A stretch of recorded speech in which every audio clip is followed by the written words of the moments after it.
Assalamualaikum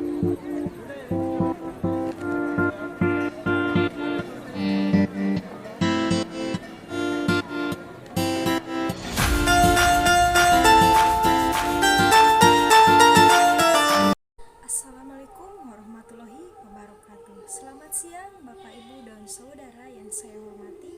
Semoga kita diberi kesehatan dan kebahagiaan oleh Allah Subhanahu wa taala. Amin ya robbal alamin.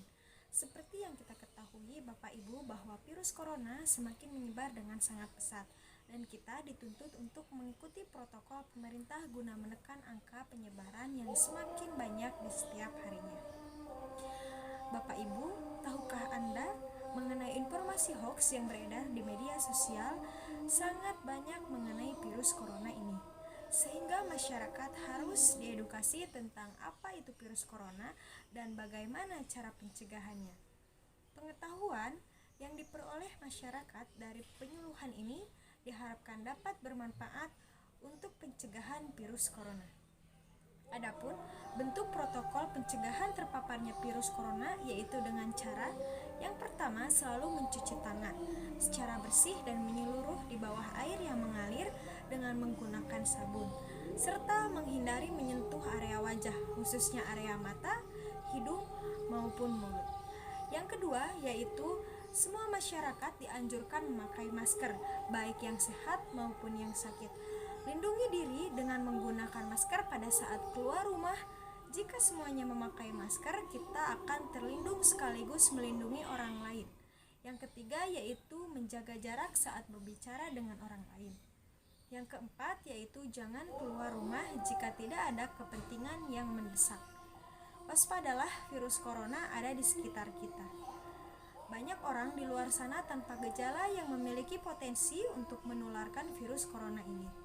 Nah, yang kelima yaitu menghindari berbagai pertemuan maupun tempat-tempat keramaian yang dapat menyebabkan kontak langsung dengan orang-orang yang telah mengalami gejala seperti batuk, flu, bersin-bersin, sesak napas maupun gejala-gejala lain. Nah, adapun cara penularan virus corona yaitu yang pertama melalui droplet atau percikan ataupun tetesan cairan yang berasal dari batuk ataupun bersin yang mengandung virus yang berpotensi akan menyebar ke udara dan bisa langsung masuk ke tubuh orang lain jika berada dalam posisi yang berdekatan. Nah, yang kedua yaitu kontak pribadi seperti menyentuh dan berjabat tangan. Yang ketiga yaitu menyentuh benda ataupun permukaan yang terdapat virus di atasnya. Kemudian kita menyentuh area mulut, hidung maupun mata sebelum kita mencuci tangan.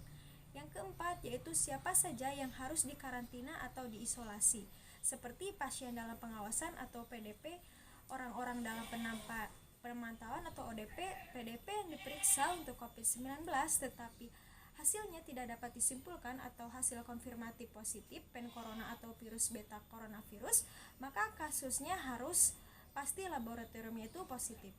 Ada juga tahapan pemeriksaan terduga COVID-19 yaitu yang pertama dengan screening awal dengan rapid test. Jika hasilnya negatif, pemeriksaan rapid test perlu diulangi dengan interval pada hari ke-7 maupun ke-10 hari setelahnya.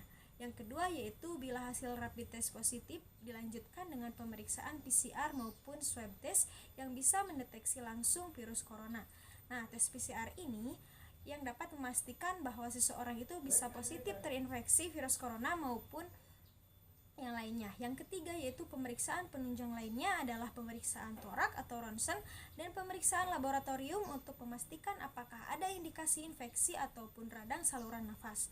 Yang keempat yaitu kepada masyarakat Kabupaten Ciamis khususnya yang baru tiba ataupun 14 hari sebelumnya pernah bepergian di daerah pandemi COVID-19 ataupun luar negeri agar segera melakukan pemeriksaan. Yang kelima yaitu bila ada anggota keluarga ataupun kerabat maupun kolega yang sakit atau mengalami gejala batuk, pilek, dan sesak napas, segera lapor ke puskesmas ataupun ke rumah sakit terdekat. Yang keenam yaitu jangan mengucilkan dan mencemooh warga yang terinfeksi virus corona ini karena tidak ada yang menjamin bahwa kita akan selalu sehat. Nah, yang ketujuh yaitu yang perlu masyarakat perhatikan adalah warga yang baru pulang dari luar negeri ataupun dari daerah yang terjangkit virus corona segera memeriksakan diri. Bila warga tersebut belum juga memeriksakan diri, maka diharuskan wajib lapor langsung ke aparat desa. Nah, yang kedelapan yaitu orang dalam pengawasan atau ODP yang harus dikarantina mandiri di rumah, tidak dianjurkan untuk berkeliaran. Hal ini sangat berbahaya tentunya dan dianjurkan untuk keluar rumah saat mendesak memakai masker. Yang kesembilan yaitu petugas medis yang sangat rentan tertular karena mereka berada di garda terdepan, sehingga hargailah perjuangan mereka dan jangan kucilkan mereka di lingkungan sekitar. Nah, mungkin hanya sekian dan marilah kita menutup dan meminta doa kepada Allah Subhanahu wa taala semoga dijauhkan dari segala mara bahaya dari wabah yang mematikan ini. Nah, sekian Bapak Ibu yang dapat saya sampaikan. Semoga kita sehat selalu dan jangan lupa ikuti protokol pemerintah dan tetap semangat dengan kebiasaan baru ini. Nah, walaupun memang sangat berat karena kita sulit beradaptasi, semoga kita juga diberikan kelapangan dan keikhlasan. Marilah kita tutup dengan kalimat alhamdulillah. Saya pamit undur diri. Sekian dari saya. Wassalamualaikum warahmatullahi wabarakatuh.